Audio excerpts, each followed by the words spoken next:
Halo, udah Halo masuk. Kak Ufa. Nah, selamat datang di Raspik, ruang speak up. Nah, bertemu lagi yang sudah berbulan-bulan tidak live bareng di ranah kuliah. Nah, pada malam hari ini bersama Kak Aisyah akan membahas tentang organisasi dan mahasiswa ya, Kak. Nah, perkenalkan, nama saya Muhammad Farhan Sajid, founder dari Rana Kuliah. Nah, bisa memperkenalkan diri terlebih dahulu, Kak Aisyah. Aisyah. Oke, terima kasih banyak atas kesempatannya, Kak. Perkenalkan, aku Aisyah Fabela. Teman-teman bisa panggil aku Bella aja, jadi pakai nama belakang. Salam kenal semuanya. Wah, Kak Aisyah ini merupakan mahasiswa yang sangat aktif dan konten creator juga ya, Kak. Founder dari Amorza. Iya betul, itu lebih ke arah platform pendidikan gitu, Kak. Wah, di Amorza itu seperti apa, Kak? Kalau boleh tahu. Jadi awalnya itu kan memang waktu pandemi ya, karena gabut, nggak ada Iya. kegiatan, akhirnya bikinlah platform online. Nah, jadi pakai Instagram, Zoom, Google Meet, seperti itu ya. Kegiatannya kurang lebih hampir sama sih. Kita ngadain webinar, live Instagram, dan lain-lain, tapi tema khususnya itu adalah di pendidikan. Gitu. Uh, udah ada timnya atau masih sendiri, Kak? Kalau boleh tahu. Oke, kalau timnya itu alhamdulillah udah ada. Aku udah ada ini vice foundernya juga. Dan kita itu merekrut tim intern. Kebetulan sekarang ada open internship juga batch 2. Ya itu dia. Ada yang 3 bulan dan juga ada yang 6 bulan. Jadi ada timnya. Nah, untuk teman-teman yang ingin ikutan join Amorza bisa bisa kepoin Instagramnya Amorza ya. Nah, pada hari ini kita akan membahas tentang organisasi. Nah, teman-teman, kalau boleh tahu sebelum ke yang dalam-dalam kita tanya terlebih dahulu, organisasi itu apa sih, Kak? Menurut Kak Oke, Aisyah? ya terima kasih banyak ya. Jadi menurut aku aja nanti kalau teman-teman sekiranya punya pendapat lain bebas. Nah, jadi organisasi itu adalah sekumpulan orang nih, lebih dari 2. Kita punya visi yang sama, kita punya tujuan yang sama, dan ada pengorganisasiannya. Jadi punya struktur. Ketika cuma geng nonton atau geng ngopi kayak gitu bukan disebut organisasi. Karena walaupun tujuannya sama nih untuk healing misalnya, Iya. kita nggak punya struktur yang jelas, nggak punya program kerja gitu. Nah, pada sekarang ini kan banyak sekali kayak program-program dari kampus Merdeka. Apakah dengan adanya program tersebut organisasi ini akan secara perlahan akan hilang atau masih jaya, Kak? Menurut Kak Aisyah? Oke, sebenarnya kalau kita bahas masih jaya atau enggak, kita lihat dulu organisasinya apa. Ketika kita di ranah kuliah ya berarti subjeknya adalah mahasiswa. Nah, di sini mahasiswa banyak banget nih organisasi, ada organisasi intra, ada organisasi ekstra, ada organisasi pribadi, seperti itu. Dan memang tidak dipungkiri bahwa setelah pandemi ini merosot banget nih minatnya karena kita udah terbiasa online, kita terbiasa digital, kita udah ya udahlah nggak perlu kumpul-kumpul lagi, nggak perlu organisasi, apalagi dengan adanya kampus merdeka kita disibukkan untuk hal lain. Dan menurutku itu wajar-wajar aja. Organisasi itu penting ketika kita punya ambisi atau punya tujuan. Kemarin itu waktu ada LKMO DPM di Universitas Negeri Malang, kebetulan aku juga jadi pemateri, aku sampaikan kalau teman-teman mau masuk organisasi di era sekarang yang kurikulum merdeka, nggak apa-apa masuk aja, tapi harus punya tujuan untuk organisasi dan tujuan untuk pribadi pastinya. Jangan sampai nggak punya tujuan pribadi. Dan dengan kita ikut kampus Merdeka, dengan kita ikut kegiatan katakanlah kampus mengajar atau studi independen, bukan berarti kita nggak bisa untuk ikut organisasi. Gitu.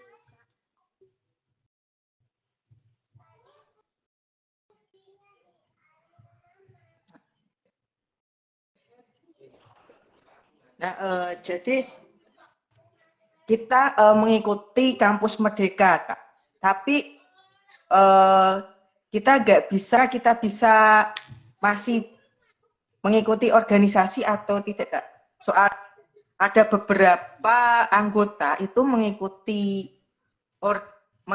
kampus Merdeka dan dia itu meninggalkan job yang diberikan di organisasi. Nah, gimana sih menurut Kakak? Oke, jadi gini, manusia itu hidup untuk tujuan tertentu dan manusia itu harus punya plan. Sama seperti aku, sama seperti teman-teman semuanya, ketika masuk kuliah jadi mahasiswa itu pasti punya tujuan. Selain untuk dapat gelar, selain untuk dapat IP tinggi, karena itu kewajiban kan untuk lulus dan dapat IP tinggi. Tapi di samping itu, kita juga harus punya tujuan. Setelah lulus mau kemana nih? Nah, kalau kita mau tahu, kita harus punya dulu. Maksudnya gimana? Oke, kampus Merdeka, tapi teman-teman tahu kan kalau kampus Merdeka itu dimulai semester 5. Nah, jadi bisa memanfaatkan semester 1, 2, 3, 4 itu untuk mencari hal yang lain.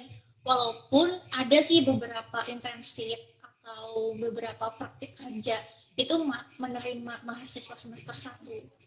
Dan itu pilihan juga sebenarnya. Aku sedikit cerita ya, Kak. Jadi, ada beberapa temanku, dia yang udah lulus kuliah dan dia mengatakan bahwa menyesal gitu nggak ikut organisasi. Seandainya aja dulu ikut organisasi intra, seandainya ikut organisasi ekstra, pasti akan bla bla bla, pasti akan lebih baik lah kasarnya.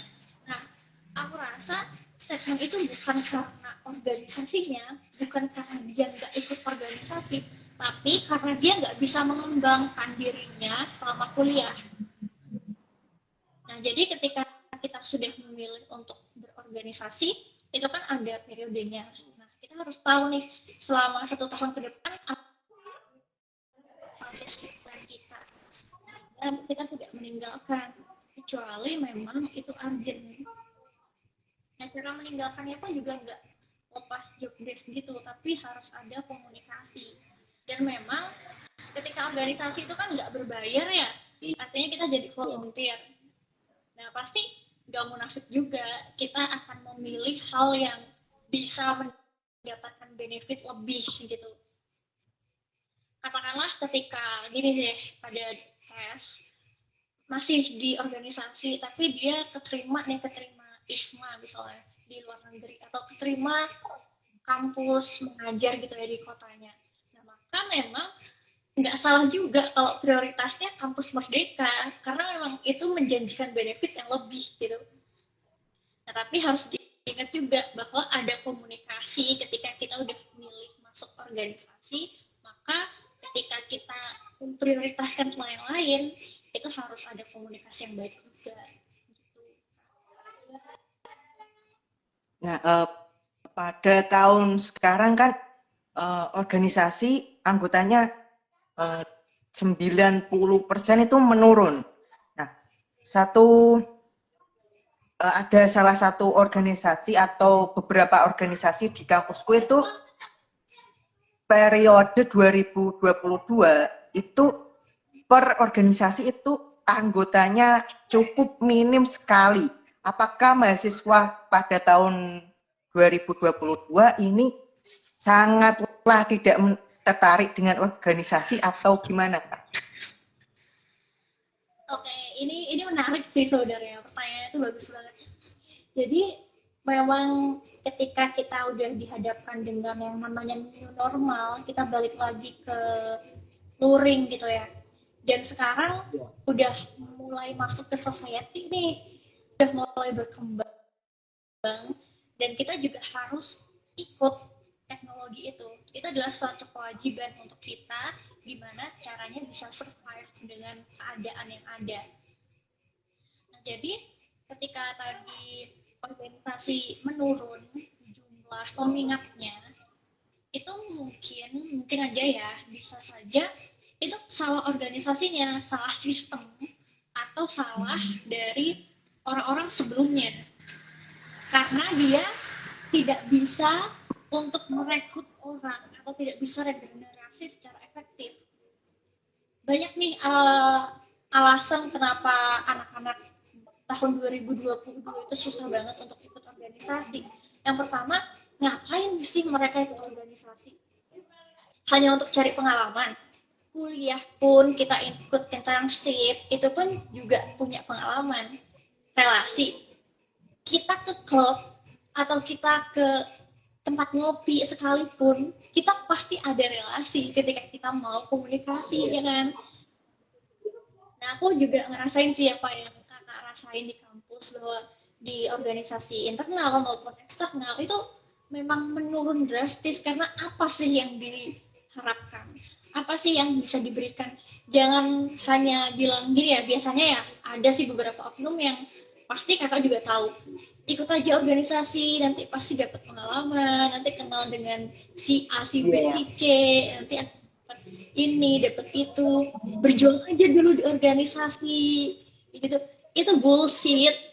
Karena ketika kita berjuang tanpa tahu akhirnya, tanpa tahu tujuannya, dan kayaknya nggak mungkin deh, jadi ngapain harus dipertahankan lagi gitu. Kadang-kadang memang organisasinya itu perlu dikonstruksi atau dirubah sistemnya. Sama seperti organisasi intra misalnya ya, di HMJ, di BEM. Itu jangan hanya proker doang. Tapi apa sih yang mereka dapatkan? Kalau misalnya hanya untuk proker gitu ya, mereka ikut EO, itu dapat pengalaman, dapat relasi yang lebih banyak, dapat uang gitu loh. Iya, betul sekali, Kak. Ya, pada tahun ini kayaknya organisasi-organisasi itu kayak EO semuanya, kayaknya gitu, Kak. Apakah ada perubahan ke depan untuk merubah organisasi ini untuk organisasi sebenarnya, nggak cuman EO doang? Itu menurut kakak itu seperti apa? Kalau di organisasi kampus ya itu kan ada ADART-nya, ya itu yang diubah, jangan hanya program kerja mulu. Dan bahkan sekarang aku lihat ya di kampus, karena sorry ya aku udah nggak mengalami organisasi di kampus lagi karena udah mau lulus ya. Yeah. Dan itu tuh bahkan setiap divisi itu ada program kerjanya sendiri lah. Kita aja 3 orang, 4 orang program kerjanya 3, berarti 1 orang 1 program kerja. Gimana cara bagi waktunya? Kalau dengan hal seperti itu masih dilanjutin dengan alasan nanti kalau nggak ada proker kita nggak akan dipandang, nanti kalau misalnya nggak ada proker orang-orang nggak akan tahu. Plus deh, cara untuk branding itu nggak harus dengan menjadi EO di kampus, yang itu pun nggak dibayar gitu loh.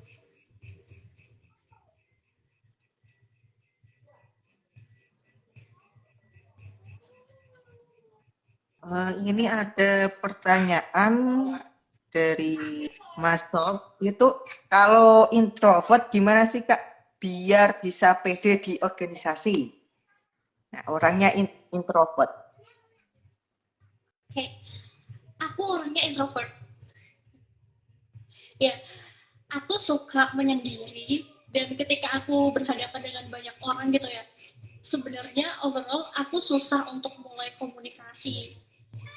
Kecuali memang ada kepentingan.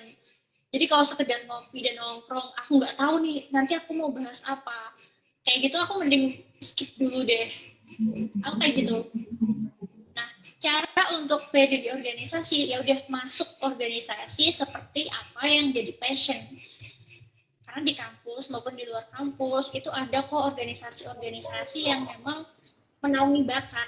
Di kampus ada UKM. Kalau misalnya di luar kampus mau intens dengan lingkungan hidup ada Walhi.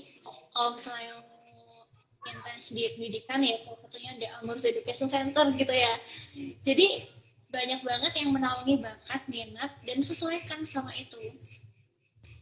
Nanti ketika di organisasi pasti dapat peran, pasti akan dapat job desk, dan di situ mulai komunikasi satu sama lain. Karena gini, kalau misalnya kita introvert, terus kita aduh gimana ya caranya mikir itu terus nggak akan pernah selesai. Jadi mulai aja dulu untuk ikut satu organisasi. Kalaupun nanti ternyata nggak nyaman nih, atau ternyata organisasinya kok nggak sesuai dengan ekspektasiku, kita bisa kok mengundurkan diri, dan itu nggak masalah. Asalkan alasannya jelas, job desk yang udah diamanahkan itu selesai, dan ada komunikasi.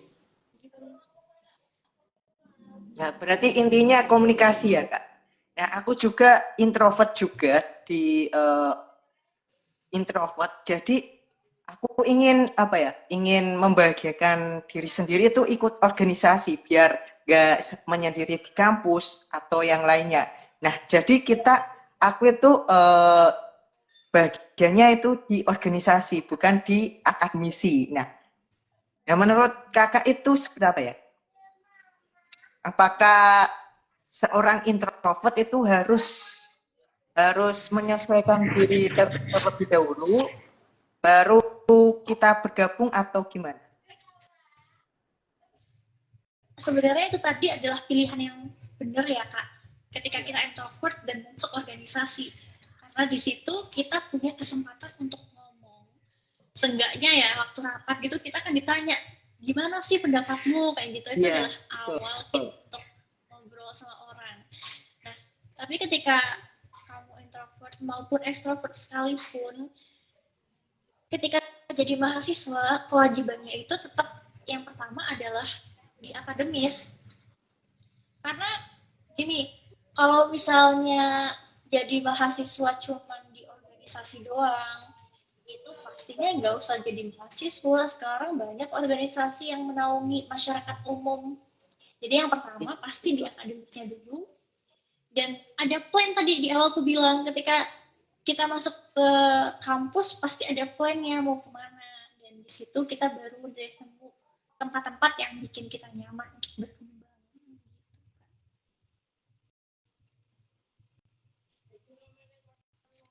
Nah, menurut kakak, apakah bedanya mahasiswa yang kuliah saja sama organisasi itu beda atau sama, Kak? Kalau beda, tentu saja beda. Ada beberapa tipe mahasiswa ya, kayak dia yang hanya kuliah aja terus pulang, kuliah atau pulang.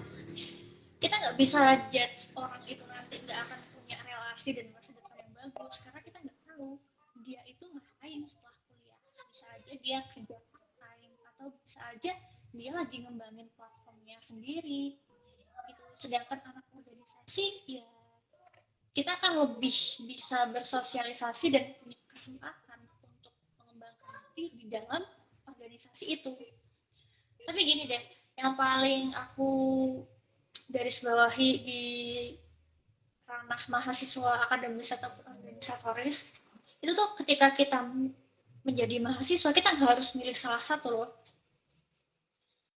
Ketika kita pengen punya IP tinggi, ketika pengen punya IP 4 gitu ya, itu nggak harus dengan kita nggak ikut organisasi sama sekali. Karena tadi kita harus bisa tahu kapasitas kita itu seberapa.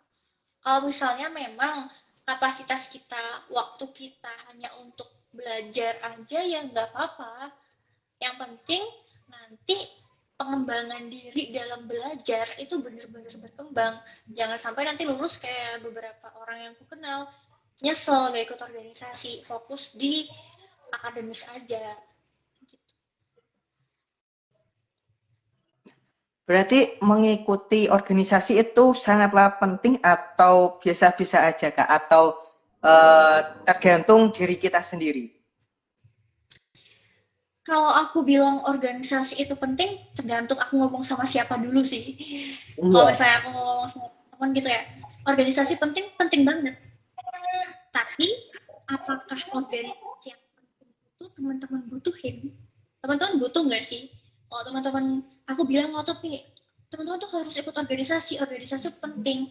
Karena misalnya ya, aku ngeklaim, aku sudah membuktikan bahwa dengan aku ikut organisasi intra, organisasi ekstra, organisasi ini, itu, aku bisa kok sampai di titik ini. Aku bisa ngeklaim kayak gitu, tapi apakah tujuan yang sama dengan aku? Karena kalau misalnya teman-teman nggak punya tujuan untuk ke arah organisasi, pengennya ngembangin bisnis aja gitu ya, emang dari awal pengen jadi wirausahawan gitu ya, organisasi nggak penting banget. Yang penting adalah ya mulai aja bisnis dari sejak kuliah, mumpung nih biasanya kan masih ada fasilitas biaya dari orang tua, jadi katakanlah belum lapar gitu ya, kalaupun nanti bangkrut balik nih ke rumah orang tua, jadi ngapain ikut organisasi, mending ngembangin bisnis dong gitu. Nah, Aisyah kan mengikuti organisasi terus punya platform sendiri. Nah, gimana sih kita membagi waktu untuk membagi waktu kuliah terus organisasi terus ngurusin platform Amarzo itu seperti apa Kak? Membagi waktunya? Membagi waktunya gini sih, munafik kalau aku bilang oh jam segini sampai segini aku ngapain, segini sampai segini ngapain, ini nggak pernah bentrok kok karena aku punya jadwal. Munafik kalau aku bilang kayak gitu, karena aku berambisi ketika aku masuk kuliah, karena aku gap year ya, jadi aku berambisi untuk oke, aku akan dapetin apa yang aku pengen dan aku akan mengejar nih 1 tahun aku kerja ya, 1 tahun aku kerja nih aku harus nyusul dan aku harus memanfaatkan pengalaman kerjaku itu biar nggak sia-sia. Jadi di awal mahasiswa aku ikut internship di kampus Indonesia kalau teman tahu di sana, dan alhamdulillah berjalan cukup lancar sampai akhirnya aku ikut organisasi karena waktu itu nggak sengaja sebenarnya. Nggak sengajanya gini ya, kan aku udah ya udahlah aku ikut internship aja karena itu kan ya aku bisa kenalan kok sama mahasiswa bahkan di luar Universitas Negeri Malang gitu. Tapi waktu itu aku ikut teater juga. Di saat aku ikut teater, aku didelegasikan nih ke BEM. Jadi ya udah aku harus mengikuti organisasi itu. Dan sampai akhirnya aku merasa nyaman. Karena gini, karena sejujurnya aku itu nggak punya tempat pulang gitu loh Kak. Jadi ketika seandainya aku jadi mahasiswa kupu-kupu, kuliah terus aku pulang ke kos, aku nggak tahu di kos ini mau ngapain, mau ngobrol sama siapa, juga aku introvert. Dan jadi salah satu jalan agar memanfaatkan waktu itu aku ikut organisasi, dan waktu pandemi kan udah off tuh semuanya, ya udahlah aku bikin platform daring gitu. Dan kalau dibilang manajemen waktunya gimana, ya itu pusing dan bahkan bikin hampir pecah kalau misalnya aduh ini bentrok, ini gimana, nanti plannya gimana, jawab di sini gimana, di situ gimana. Tapi yang aku tekankan ke teman-teman itu adalah pilihan, dan semua pilihan itu pasti ada resikonya. Gitu.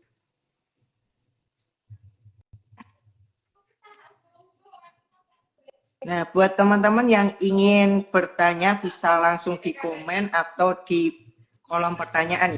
Ini waktunya masih banyak sekali. Nah, kita lanjut kan untuk gimana sih kita memprioritaskan untuk apa ya? Kan ada beberapa job-job yang kita jalani. Nah, gimana sih cara kita memprioritaskan pekerjaan tersebut? Untuk memprioritaskan ketika hanya kita kuliah dan di satu organisasi misalnya, itu pasti akan bentrok antara ngerjain tugas dulu atau ngerjain tugas organisasi dulu. Nah, kita lihat dulu deadline-nya itu mepet yang mana. Ketika misalnya aku ada tugas bikin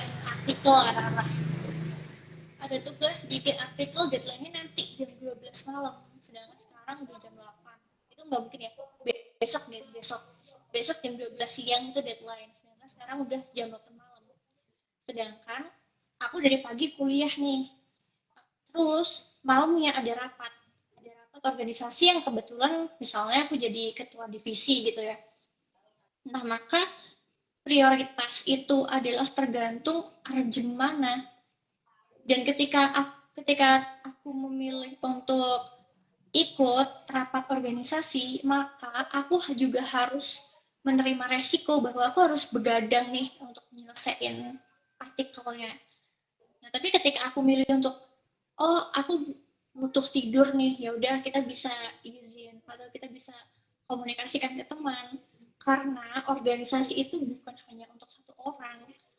Di situ kalau misalnya teman-teman kerja sendiri atau nggak ada teman yang bisa bantu gitu ya, nggak ada teman yang bisa backup, nggak ada teman yang bisa diajak ngobrol, nih keluar aja deh. Kayaknya itu organisasi yang nggak sehat gitu. Nah, jadi semisal kita kerja sendiri di organisasi, kita langsung keluar aja atau kita komunikasikan dulu ke apa ya, ke pimpinan umumnya atau yang lainnya? Kalau misalnya ingin keluar, ya bisa langsung keluar aja, tapi ya itu tadi ada komunikasi, karena itu adalah etikanya. Kita kan jadi mahasiswa harus punya etika lah. Iya. Jadi harus ngomong dulu, harus ada surat pemberitahuan ataupun pemberitahuan secara lisan. Dan pasti di organisasi itu ada prosedurnya nih, beneran entah mau resign atau mau keluar, pasti akan ditanya kayak gitu. Dan kita harus misalnya bikin surat pengunduran diri, gitu ya udah bikin aja, kita menyesuaikan aturan yang dibuat organisasi itu. Yang pasti gini, kalau ditanya kenapa keluar, ya nggak apa-apa, jangan kayak gitu, itu menyebalkan banget sih. Jadi kita harus ngasih alasan rasional kenapa kita harus meninggalkan organisasi yang udah kita pilih, karena memang ada pilihan lain yang dirasa lebih bagus, dan pastinya juga harus minta maaf karena nggak sampai selesai, dan it's okay. Nah, udah mengasih membuat surat pengunduran dengan alasan yang spesifik dan surat itu ditolak oleh pimpinan umumnya, itu gimana Kak? Apakah masih bertahan atau langsung keluar aja deh, langsung menghilang Kak? Oke, di awal itu kan pasti ada yang namanya rapat awal, ada ADART-nya, ada rapat kerjanya, ada rapat hariannya. Di situ pasti akan dijelaskan keanggotaan itu dia bisa keluar karena apa aja, dia bisa keluar enggak. Karena ketika kita nggak bisa keluar dari satu organisasi, malah kita harus secepatnya keluar dari situ. Karena orang-orang dan sistem organisasi yang baik itu pasti akan mengizinkan anggotanya untuk tapi dengan cara gini, misalnya nih aku punya organisasi nih dan anggota aku tuh cuma ada 5 misalnya, itu pun harus aku tarik terus menerus supaya bertahan, dan yang satu udah nggak mau. Nah, ya udah, kenapa kita harus memaksakan dia untuk tetap di organisasi? Kita harus tanya nih ke ketuanya atau ke pimpinannya, kenapa nggak boleh keluar, kenapa surat pengunduran dirinya ditolak. Nah, dari situ kan kita bisa tahu nih alasannya kenapa. Jadi kita bisa nyari solusinya sama-sama. Nah kan kita udah tahu organisasi itu udah gak bener lagi, dan kita keluar itu dipersulit dan gak bisa keluar dengan begitu saja Kak. Apakah kita langsung menghilang dan meninggalkan organisasi itu atau gimana Kak? Kan beberapa anggota itu seperti itu. Tidak ada komunikasi dan lainnya. Dan tim ya. Dan ada beberapa pimpinan itu membiarkan anggotanya itu menghilang begitu saja. Ini ada beberapa case ya. Yang pertama, ketika anggota dari organisasi itu ingin keluar dari organisasi, pasti dia punya alasan. Entah itu alasannya memang karena organisasinya ini nggak baik deh, organisasinya nggak sehat, aku nggak dapat benefit dari sini, atau mungkin bisa aja memang dia memilih prioritas yang lain, kayak tadi misalnya dia keterima ISMA gitu ya, ya dia harus pergi ke luar negeri, ya mau gimana lagi gitu kan, nggak mungkin ditolak gitu. Nah pasti orang yang keluar dari organisasi itu punya alasan, dan berdasarkan pengalaman dan sepengetahuanku, orang-orang yang keluar tanpa alasan, orang-orang yang tiba-tiba menghilang, itu yang pertama karena ketika mereka ingin keluar, sebenarnya mereka udah bilang tapi dipersulit dengan alasan bla bla bla bla bla, padahal udah ngasih, aku tuh mau keluar karena mau ngembangin bisnis misalnya, tapi tetap aja ditahan. Atau alasan kedua, mereka ini sebenarnya punya masalah yang itu nggak terselesaikan. Atau yang ketiga, memang orang-orang lain di organisasi nggak peduli sama dia. Nah, itu ada beberapa alasan. Jadi kita harus, sebenarnya kita tuh harus tahu kenapa alasan dia keluar. Tapi kalau memang satu kali nih kita bilang ke ketua atau ke pemimpin, aku mau keluar dari organisasi. Oke, satu kali ya, itu ngomong langsung. Kedua kali kita bikin surat pengunduran diri. Oke, udah diserahkan. Ternyata ditolak mentah-mentah. Terus yang ketiga, kita nge-follow up lagi suratnya gimana. Karena memang aku mau keluar organisasi karena bla bla bla gitu ya. Kalau tetap ditolak, ya udah keluar aja. Itu adalah bentuk komunikasi, dan ketika kita berkomunikasi dengan orang yang tidak memahami pesan dari kita, ya buat apa, itu bikin capek. Nah, di organisasiku itu pimpinannya itu gak melihat apa ya, belum mempelajari ADART gitu kan. Nah, jadi agak gimana ya, agak baik-baik saja organisasinya. Nah, gimana sih cara pimpinan itu mengelola organisasi dengan baik dan benar? Oke, organisasi ini tuh di dalam kampus atau di luar kampus? Dalam kampus. Oke, di dalam kampus pimpinannya belum tahu ADART-nya. Nah, pertanyaanku adalah kenapa bisa dia yang jadi pemimpin ketika dia nggak tahu ADART gitu kan? Nah, itu dengan paksaan itu ketuanya dipilih dengan ya sebenarnya nggak, tapi ya udahlah kamu aja daripada nggak ada gitu ya, biasanya kan di akhir-akhir ini kayak gitu, nggak ada yang mau, nggak ada yang minat. Nah, maka itu teman-teman yang milih dia itu yang bertanggung jawab, dalam artian teman-teman yang memaksa dia jadi pemimpin itu harus mengajarkan kepada dia, oh jadi pemimpin tuh ini loh ADART-nya, kamu bisa baca dulu. Dan pastinya teman-teman yang memilih satu orang untuk jadi pemimpin ini, mereka pasti punya pertimbangan, entah pemimpin yang dipilih itu pintar atau cuman ganteng atau cantik gitu, pasti ada pertimbangannya. Dan ketika dia terpilih dengan paksaan dan ternyata organisasinya ini nggak sehat, ya maka bukan sepenuhnya salah pemimpinnya, tapi memang kenapa dia dipaksa ketika dia memang merasa nggak punya kapasitas dan nggak punya minat untuk menjadi pemimpin. Jadi lebih baik ya diganti saja pemimpinnya. Kalau mau benar-benar nggak ada yang mau nih, nggak ada yang mau, nah kita pasti bisa rembukan lagi siapa sih kira-kira, kalaupun ditunjuk nih, ini etikanya ya di organisasi.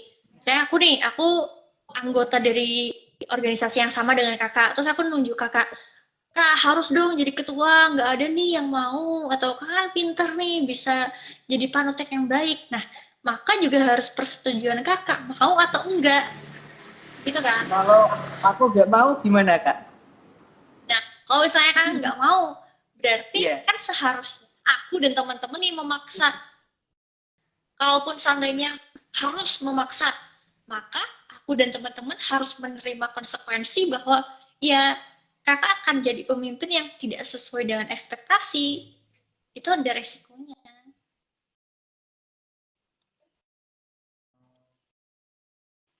Gitu.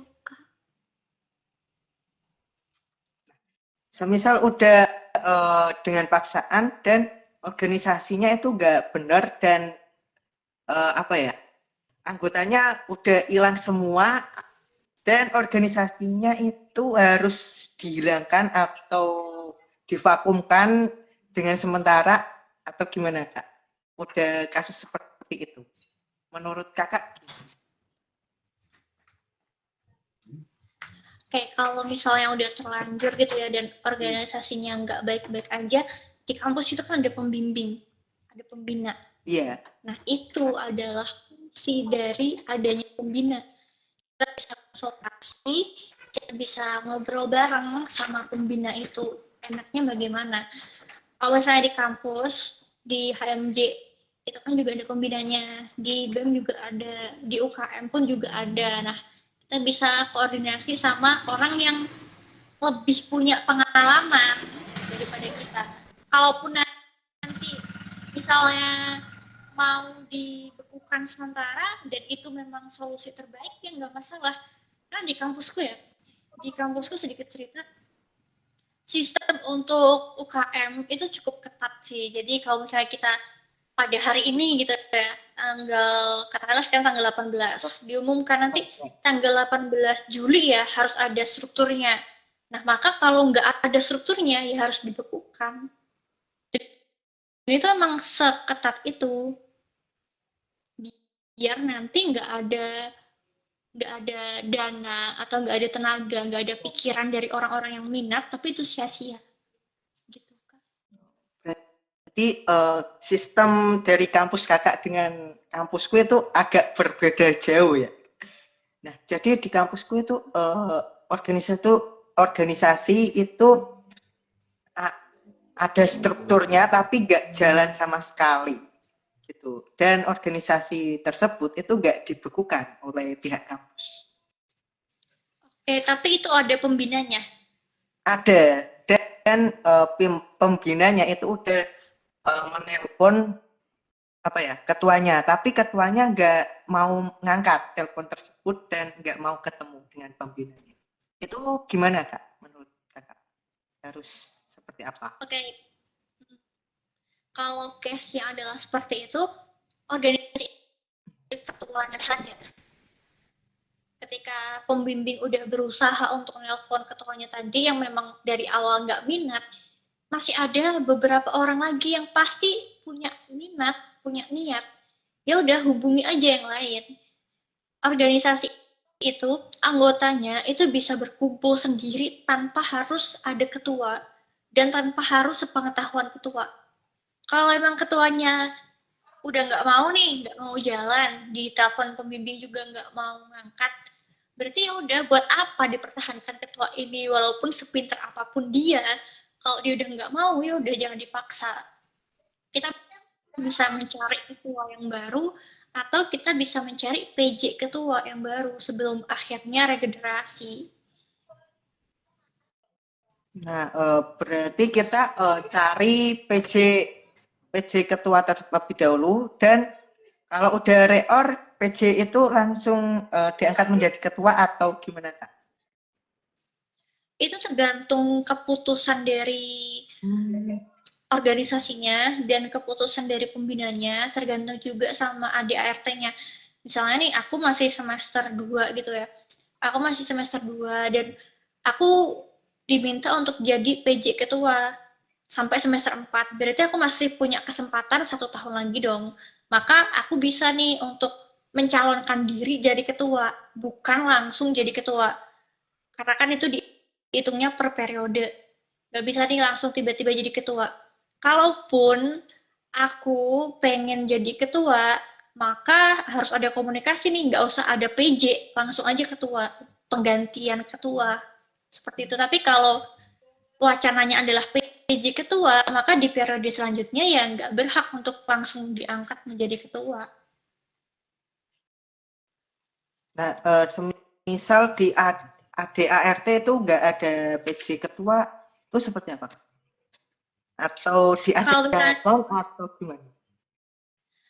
kalau misalnya nggak ada PJ ketua, ya itu tadi pilihan yang pertama dulu, penggantian ketua, ketuanya diganti. Hmm. Kalau misalnya nggak ada yang mau, benar-benar nggak ada yang siap untuk jadi ketua, dan aku kayaknya pengen jadi PJ ketua aja deh, jangan ketua, itu terlalu berat. Nah, maka akan ada sidang istimewa. Karena di kampus, di organisasi itu punya sidang istimewa untuk merubah ADART ataupun menambahkan ADART sesuai kondisi. Karena gini, di tahun 2023 ini, kalau misalnya kita terus-terusan berpegang di ADART, misalnya di kampus tuh udah tertulis ketua tidak bisa diganti selama 1 periode gitu ya. Tapi Iya. kasusnya kayak yang kakak bilang tadi, kita akan bodoh kalau kita terus-terusan mengikuti Iya, ADART itu. Karena memang tidak sesuai dengan situasi. Organisasi yang bagus, orang-orang yang bisa berpikir dengan bagus, itu akan menyelesaikan masalah sesuai dengan keadaan, sesuai dengan kondisi, bukan sesuai dengan teks. Kadang aku suka sebel sih sama orang-orang yang keadaannya tuh udah sebaiknya ADART diganti, tapi belum waktunya sidang ADART, dan tetap di ADART itu begini, di ADART itu begini. Tapi kondisinya nggak memungkinkan, itu bodoh sih. iya, terus dirubah total ya, Kak? Ya harus disesuaikan dengan keadaan dan juga disesuaikan dengan kapasitasnya supaya bisa berjalan lancar. Nah, buat teman-teman yang ingin menanyakan seputar organisasi bisa langsung di kolom komentar atau di kolom pertanyaan ya. Ya teman-teman Nah, ini silakan tanya pun. ya. Mau menyanggah pernyataanku tadi juga nggak masalah, kita diskusi banyak.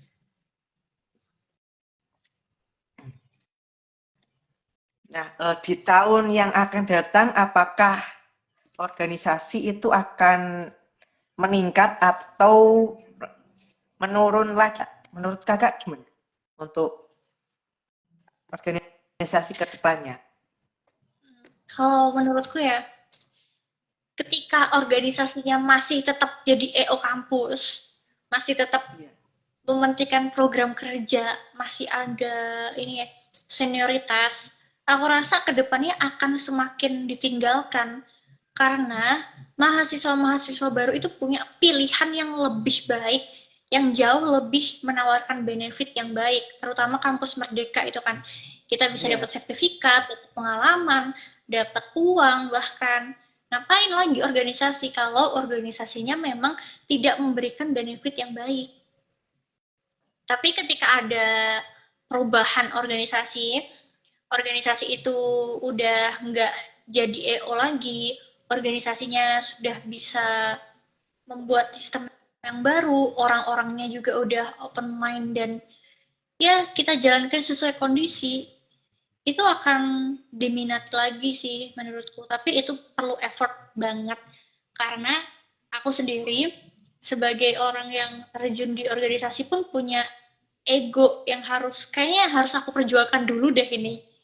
Dan pasti teman-temanku juga punya ego yang sama, walaupun tujuannya itu kadang bisa beda.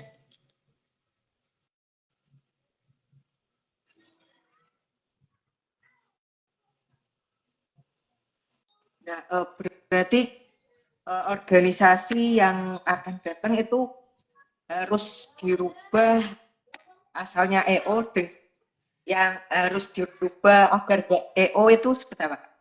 Biar organisasi sistem EO enggak perubahan ke depan, planning biar organisasi itu enggak EO. Oke, ini berarti berdasarkan pandanganku ya.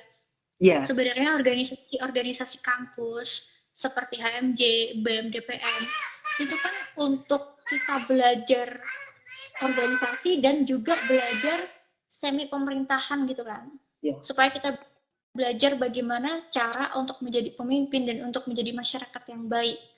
Tapi apakah itu masih relevan dengan saat ini? Oh, udah enggak nih, sekarang tuh kita bikin proker terus webinar lah, inilah, itulah tiap minggu proker. Nah, maka juga harus diganti. Prokernya itu sekiranya yang bermanfaat aja. Aku nih, aku di manajemen. Aku di manajemen HMJ atau BEM gitu ya. Pengen contohnya ya, pengen bikin seminar tentang manajemen pemasaran gitu misalnya. Nah, kita lihat lagi, ini tuh berpengaruh nggak sih? Kalau misalnya kita nggak bikin seminar atau nggak bikin webinar, ini pengaruhnya apa? Ketika itu nggak terlalu berpengaruh, kok itu cuman biar ada kegiatan aja, ya udah nggak usah diadain. Itu buang-buang waktu dan buang-buang tenaga. Ngapain sih kita bikin webinar-webinar yang nggak jelas? Dalam artian, nggak jelasnya ini adalah menguras waktu yang seharusnya kita gunakan untuk hal yang lain. Kalau sekedar webinar, ini tanpa merendahkan webinar-webinar kampus ya. Tapi ketika hanya sekedar webinar aja, itu banyak kok lembaga-lembaga yang lebih mumpuni, lebih bisa menghadirkan narasumber terpercaya. Jadi kalau itu udah ada yang memfasilitasi, kenapa kita harus buat juga gitu? Kita bisa mengasah diri dengan hal yang lain. Nah, berarti kita harus apa ya? Harus ada bimbingan khusus untuk anggota-anggota yang membutuhkan pengembangan skill tersebut ya, Kak? Pasti, karena di setiap organisasi itu, ya, organisasi yang sehat ya, pasti ada follow up atau upgrading. Karena juga ada LKMO. Kalau misalnya dari awal udah nggak ada upgrading, udah nggak ada LKMO ya, pengembangan diri apa yang bisa kita ambil dari situ? Pengembangan diri untuk supaya kita pulang malam merapat buat proker, ya mending ditinggalin aja kalau kayak gitu. Nah, pada kemarin aku udah merubah sistem organisasiku itu tiap 1 minggu sekali ada upgrading. Akan tetapi anggotanya itu nggak ada yang hadir, Kak. Untuk follow up anggotanya itu seperti apa, Kak? Dan saya juga sebagai ketua juga untuk memfollow up-nya gimana? Oke, I feel it. Aku pernah di posisi itu, organisasi, ya kan? Kita ngadain follow up, ngadain upgrading, tapi itu udah kita coba untuk rutin, tapi nggak ada yang datang. Yang datang pun cuman, ya nggak ada 10 orang. Yeah. Nah, maka kita juga terus mikir lagi nih, ini anaknya yang nggak mau belajar atau pelajarannya yang nggak penting? Kan gitu. Jadi tipsnya dari aku adalah kita tanya lagi, kamu ya atau teman-teman perlu nggak sih upgrading ini? Perlu nggak sih follow up ini? Kalau dirasa perlu, ya kenapa nggak datang? Kalau misalnya teman-temannya jawab perlu, ya harus datang. Kalau misalnya nggak perlu, nggak butuh deh kayaknya, itu buat apa sih? Mereka udah memilih untuk tidak membutuhkan pelajaran atau materi itu, ya udah nggak usah ada upgradingnya, nggak masalah. Yang penting kita sebagai pimpinan terutama udah memfasilitasi hal itu. Jadi pimpinan tuh juga harus tahu apa yang dibutuhkan anggotanya. Meskipun tadi aku bilang gini, ya dari yang baik pasti ada KMO, pasti ada upgrading gitu ya. Tapi ketika kewajibannya itu adalah mengadakan atau memfasilitasi, apalagi sebagai ketua, sebagai pimpinan itu harus memfasilitasi adanya upgrading dan LKMO. Itu organisasi yang sehat. Tapi ketika anggotanya sendiri nggak mau atau nggak hadir, ya buat apa? Sebagai pemimpin juga jangan buang-buang waktu untuk hal yang ya orang-orang aja nggak butuh. Kenapa kita harus memaksa?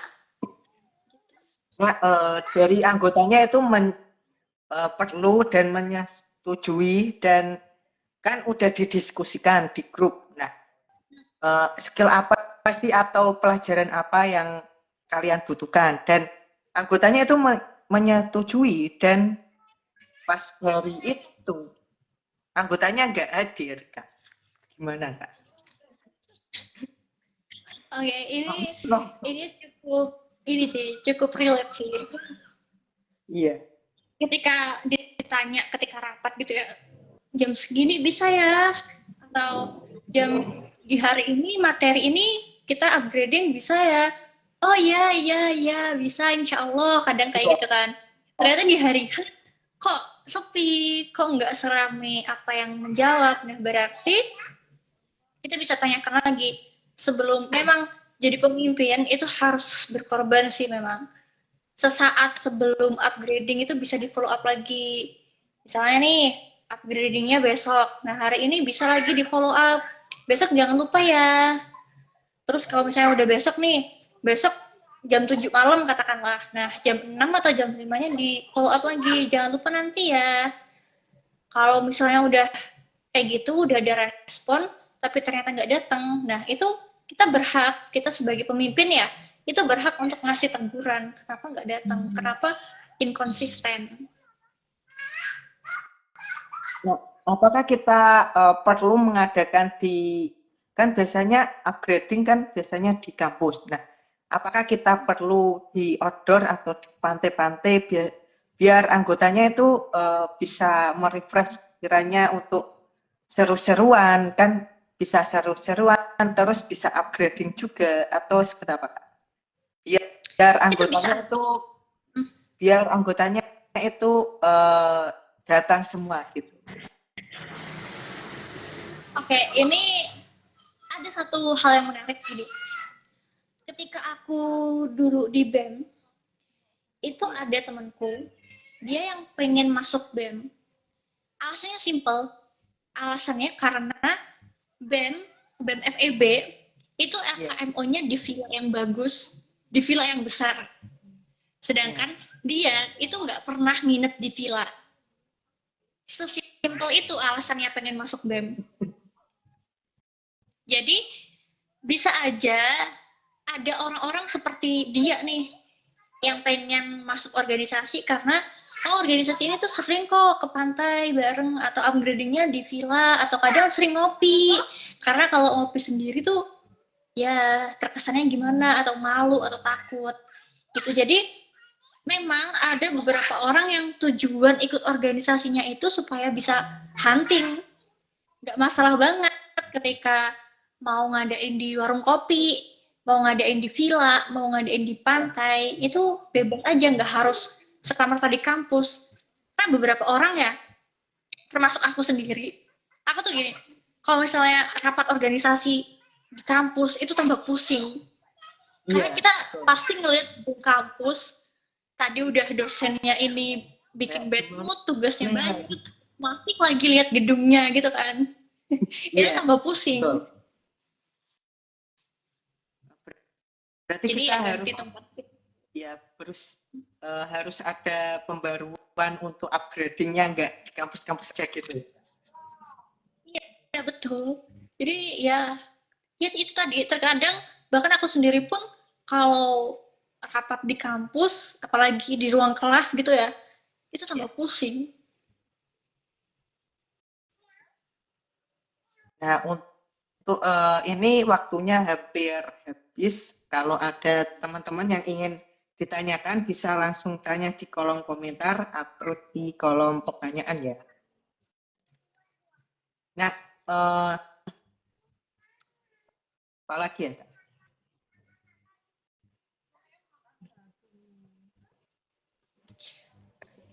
Iya, sebenarnya organisasi. Ya, apa? Sebenarnya organisasi itu penting-penting nggak penting tapi juga penting. Jadi kita harus punya prioritas mau masuk organisasi atau enggak.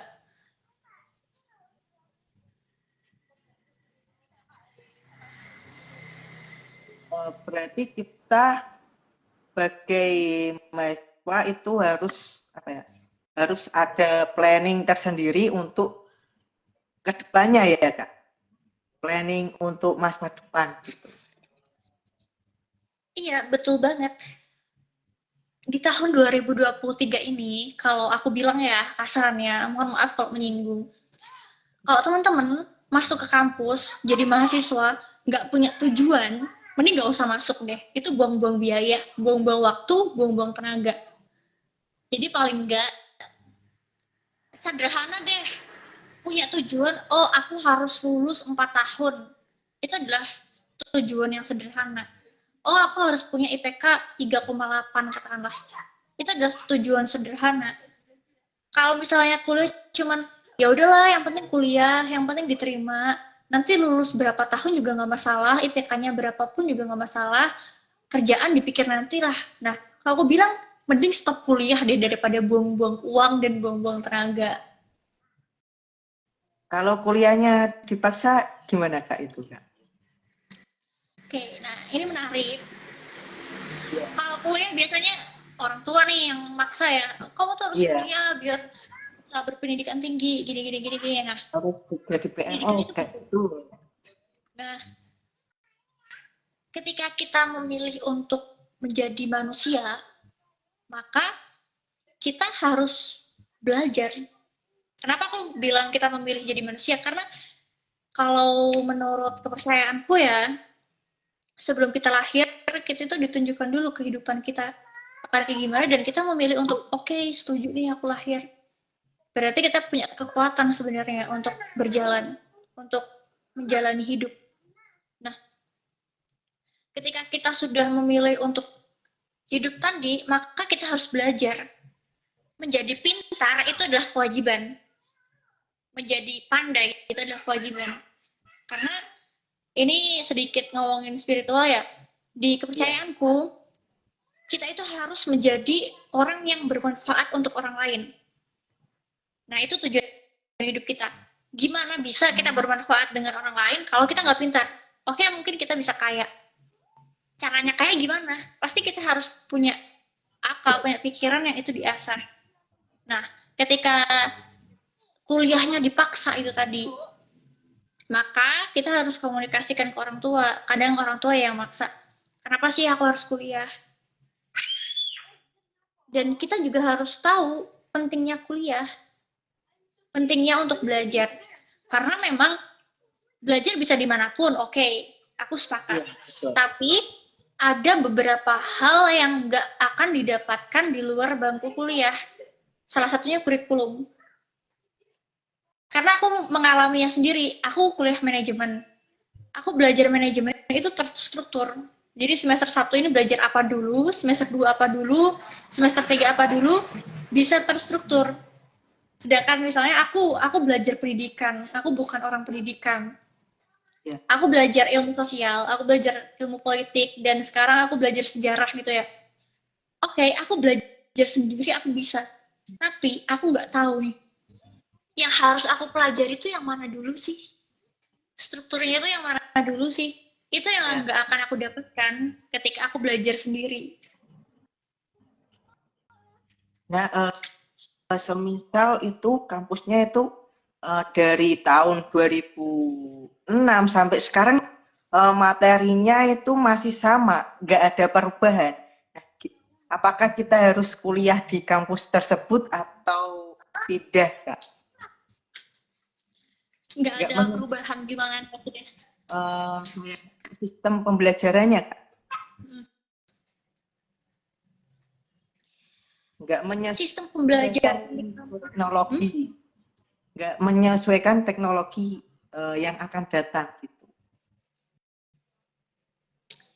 Oke, ini cukup kompleks sih, dan harus aku katakan bahwa pendidikan itu adalah salah satu bidang yang paling banyak dan salah satu bidang yang paling gampang untuk dikapitalisasi, terutama di kampus. Nah, ketika ada kemarin aku lihat di beberapa artikel, banyak banget kampus yang tutup, banyak banget kampus yang akreditasinya turun, gak ada kejelasan, sedangkan kita udah terlanjur nih masuk sana. Maka dari itu, yang pertama, ketika kita mau kuliah, itu harus riset dulu kampusnya. Riset dulu, jangan sampai kita asal-asalan masuk kampus. Nah, terlebih lagi di kampus swasta nih biasanya yang agak rawan. Kita harus benar-benar cari yang akreditasinya bagus. Itu untuk mencegah ya. Nah, ketika kita udah cari dan oke, kampus A ini akreditasinya bagus, aku masuk sana. Sedangkan ternyata di pertengahan, di semester 4 atau semester 7 gitu ya, semester 7 kok kayak gini sistemnya, aku nggak bisa lulus gitu. Nah, maka itu adalah hal-hal yang nggak bisa kita kendalikan, resiko yang memang nggak bisa kita kendalikan, kita nggak pernah. Maka harus ada kejelasan dulu nih dari kampusnya. Kalau direknya bisa merubah sistemnya, bisa menyesuaikan dengan teknologi, ya nggak masalah kita teruskan di sana. Tapi ketika tidak dan kita siap untuk mengambil resiko, yaitu mengulang semester, ya nggak apa-apa kita pindah kampus. Karena aku ngerasain gini sih, di kampusku itu aku ada beberapa kendala saat aku ngerjain skripsi. Karena di manajemen SDM itu harus neliti di perusahaan. Sedangkan aku pengennya ya SDM dong, SDM di masyarakat juga bisa kali. Iya. Nah gitu. Nah pemikiran egoku tuh masih di situ. Ya udah aku berusaha untuk ya udahlah nanggung tinggal sedikit lagi. Tapi aku juga kuliah lagi nih di komunikasi, jadi double degree dan ya aku harus menerima resiko kalau mulai lagi dari nol, dari awal. Nah, berarti Kak Aisyah ini kuliah di 2 kampus, Kak? Iya, kuliah di 2 kampus, yang satunya masih semester 2. Berarti nanti dapat 2 gelar untuk Ya, insya Allah kalau lulus dan harus lulus. berarti itu untuk kuliahnya itu seperti apa, Kak? Kan 2 kampus dan itu tempatnya berbeda atau sama, Kak? Lokasi. Dua kampus ini ya, dua kampus ini sebenarnya aku kuliah pertama di Universitas Negeri Malang ya, aku ngambil manajemen itu sekarang semester 8. Dan oke, aku enjoy di sana. Alasan kenapa aku kuliah lagi di kampus yang baru, itu kampus digital BTW, jadi itu nggak langsung luring. Alasannya itu tadi salah satunya karena kayaknya manajemen di sini tuh aku masih butuh ilmu baru deh. Dan salah satunya lagi karena aku dapat beasiswa di kampus yang satunya. Jadi yang satu itu aku skripsian, juga jarang datang ke kampus, dan yang satu lagi ya digital. Jadi sebenarnya aku di rumah terus. Oh, berarti kuliahnya daring terus, Kak, yang kampus satunya? Iya, kuliahnya daring, kebetulan udah pakai AI, jadi bisa anywhere. Keren. Nah, untuk teman-teman yang ingin tanya-tanya bisa langsung di kolom komentar atau di kolom pertanyaan ya. Nah, ada pesan atau kesan untuk teman-teman yang ingin kuliah atau yang masih kuliah, Kak? Ada pesan khusus untuk teman-teman? Pesan untuk teman-teman yang ingin melanjutkan kuliah, mendapatkan nilai yang bagus, itu kewajiban. Kita wajib untuk mendapatkan nilai terbaik. Dan kita juga punya tanggung jawab untuk memanfaatkan waktu selama ya 3,5 tahun, 4 tahun, atau bahkan nanti siapa tahu molor, itu dengan baik. Dan ketika memutuskan untuk kuliah, nggak semua orang itu mendapatkan gelar mahasiswa. Jadi, jangan mempergunakan gelar mahasiswa itu untuk sesuatu yang buruk. Dan gini, terkadang orang itu kalau mau masuk kampus, oh yang penting aku masuk kampus. Jangan kayak gitu. Teman-teman yang mau masuk kampus harus punya tujuan. Harus punya planning ke kampusnya itu mau ngapain aja di sana. Dan ini sih yang paling penting. Teman-teman yang mau masuk ke kampus, jangan asal pilih jurusan.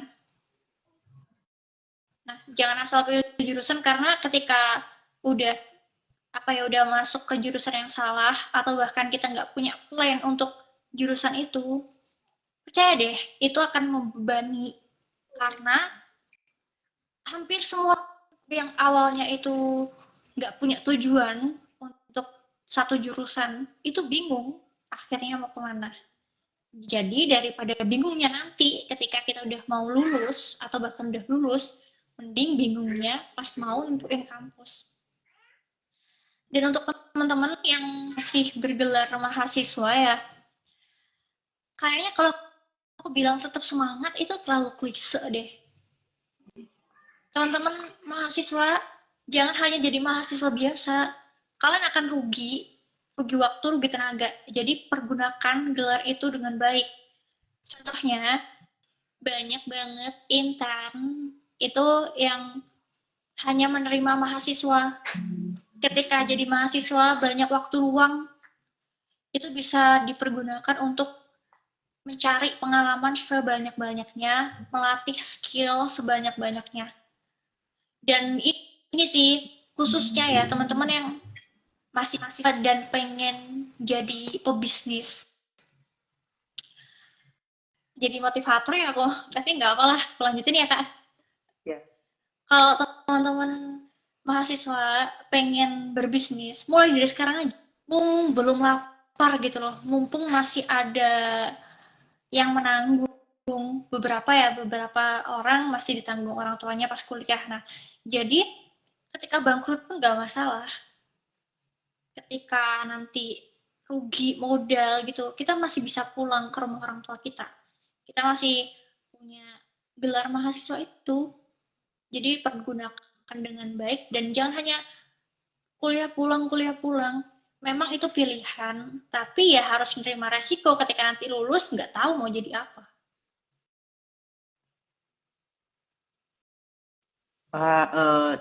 Cukup keren sekali motivasinya dan sangatlah bermanfaat sekali sharing-sharing Kak Aisyah Fabiola pada malam hari ini.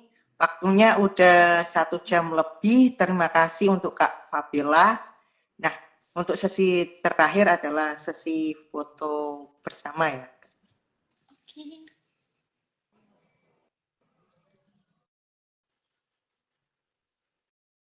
1, 2, 3.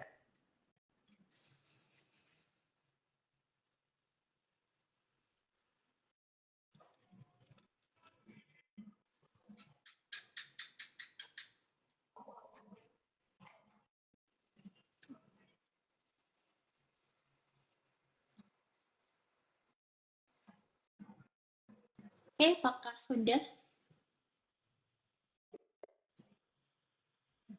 Belum Kak, masih ngebak.